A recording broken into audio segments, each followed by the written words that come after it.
Born from the ashes of a global crisis, a single idea appeared, an idea that would change the very definition of money forever. This is that story. So, let's set the scene. It's 2008. The world's financial system is in absolute chaos. Banks are collapsing, markets are in a total freefall, and any trust people had in the system, well, that's just evaporated. It was the perfect storm. And right in the middle of all that chaos, an answer was quietly proposed. Out of nowhere, an anonymous figure, a true ghost in the machine, uploads a 9-page document to this tiny cryptography mailing list. It was a blueprint, a design for a completely new kind of money. I mean, just think about the sheer audacity of this idea. No banks, no middlemen, no one to ask for permission, just two people, a network, and pure, verifiable digital cash. The author signed off with a name that would become the stuff of legend, Satoshi Nakamoto. But who was Satoshi? A single person? A secret group of developers? To this day, nobody has a clue. They wrote the code, they launched the network, and then, a couple of years later, they just vanished, gone, leaving behind this creation that was about to take on a life of its own. So look at how fast this all happened. Halloween 2008, the white paper just drops online. A few months later, the network flickers to life with the very first block. But for a while, it was still kind of this toy for cryptographers. Until 2010.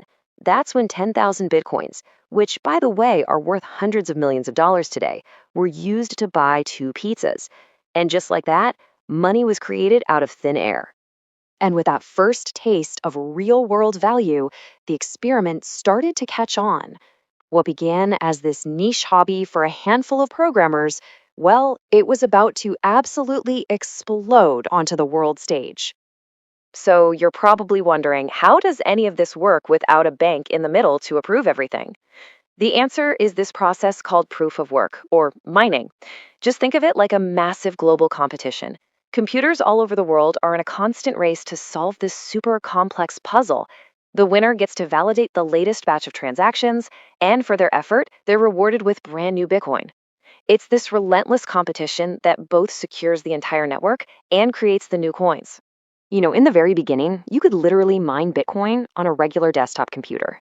It was a hobby, something you did in your basement. But as the value started to climb, so did the competition. This shows you that shift perfectly, from a few enthusiasts to this hyper-competitive, multi-billion-dollar global industry with entire warehouses just packed with specialized hardware. And just look at this. This chart isn't the price. This is the hash rate. You can think of it as the total horsepower of the Bitcoin engine. It's the sheer, raw computational power that's securing the network.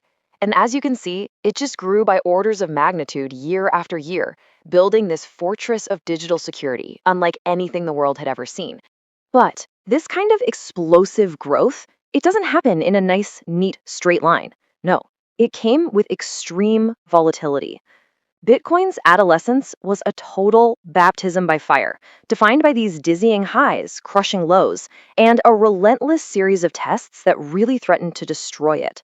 Then came 2017, and suddenly the whole world was paying attention.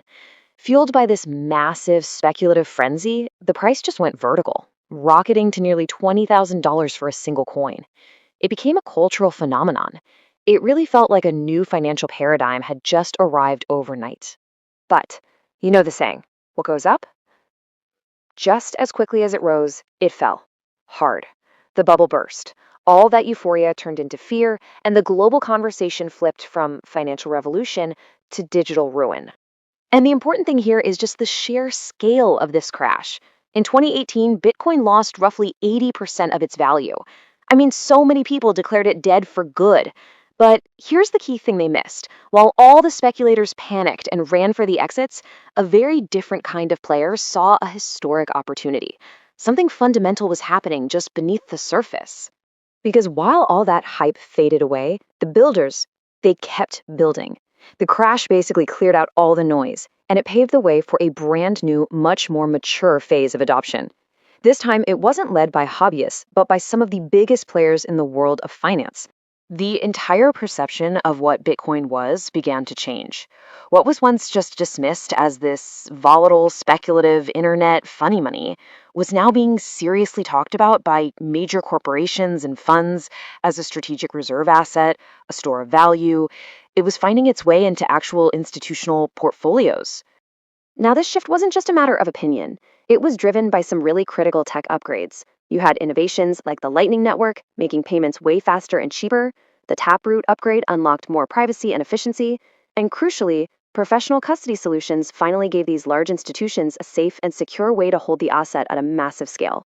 So when Bitcoin finally blew past its 2017 high in late 2020, it was a totally different story.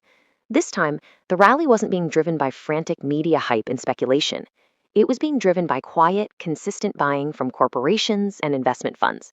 And that signaled this profound structural shift in who was owning Bitcoin and, more importantly, why. From a 9-page paper to a multi-trillion-dollar global asset, Bitcoin has survived chaos, it's survived hype, it survived crash after crash. So the question we're left with is this still just a radical experiment, or are we witnessing the slow, steady rise of the future of money itself?